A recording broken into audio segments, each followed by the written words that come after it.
Մանուշակի ձորի այս քչքչան գետակը գալիս է Արագածի փեշերից, վերին աղբյուրներից, գլգլալեն ջուր այստեղով հոսում էր տասնամյակներ առաջ 10 անգամ ավելի, հետո երբ եկավ քաղաքակրթությունը, այս ջրի մեծ մասը տվեցին խողովակների տիրույթին և թագավորության և ջուրը գնաց ներքին համայնքներն ու շրջկենտրոնները և ձորը որոշակիորեն ցամաքեց։ Բայց այս խշշոցն էլ բավարար է, որպեսզի ձորի հեքիաթը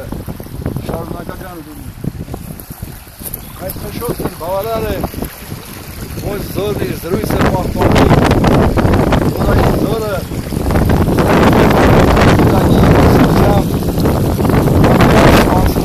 հասկացնի,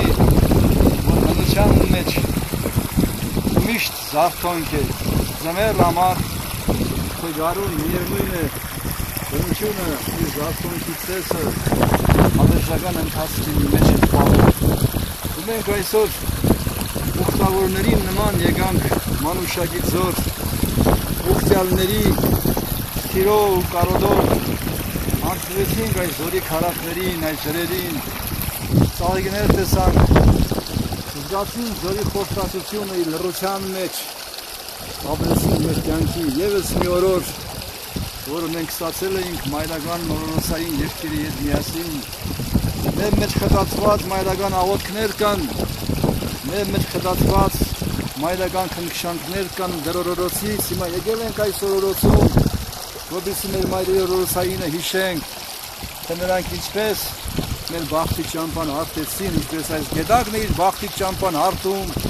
հեռավոր լեռներից իջնում, քարակների միջով գնում է դեպի դաշտը, մայրահովի արարական դաշտը գնում,